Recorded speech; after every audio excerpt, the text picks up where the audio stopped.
we need to do what is best in our own assessment of American interests, but I do think perceptions of our allies in the region are important, an important factor for us to consider. I returned from a CODEL that was led by Senator Cornyn over the 4th of July, and we spent time in both Jordan and the UAE.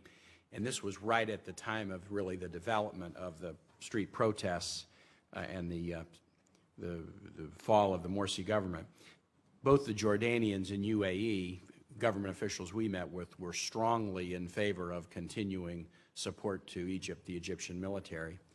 And while I haven't had direct conversations with the Israeli governmental officials, at least what you read in the press, both American and Israeli press would suggest that they feel the same. And I just wanted to, that's been a theme of the testimony this morning, but just to kind of put it in a direct question, would you say that these critical American allies, Jordan, UAE, and Israel, in the neighborhood would be of the strong position that the U.S. should continue aid to the government, and especially the military government, as a stabilizing force during this time? The answer is absolutely yes. All of them see Egypt as an essential pillar of stability in the region, and all of them would be profoundly concerned if they saw us taking this step, because they'd worry about what the reaction would be. Dr. Nunn?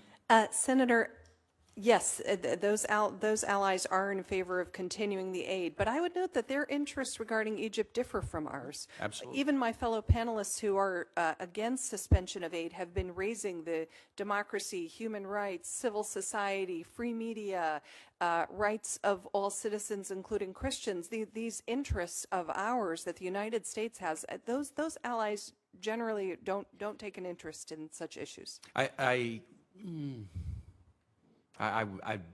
wouldn't characterize it as not taking an interest in those issues. I think that goes too far. That's my own editorial comment.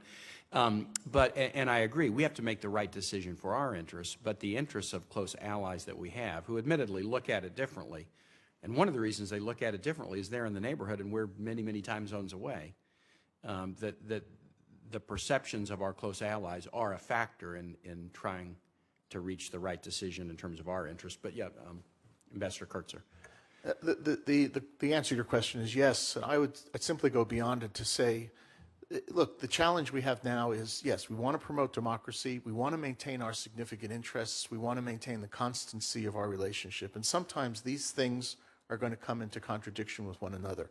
But there's a fourth element which goes to the heart of your question, Senator, and I agree with it fully.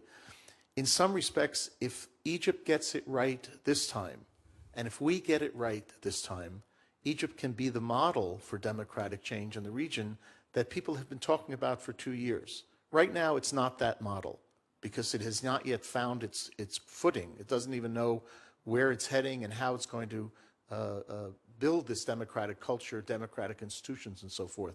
So yes, the region is going to look at this carefully. The constancy of our relationship is important. And if we get it right, the payoff regionally, not just in Egypt, is also going to be quite important.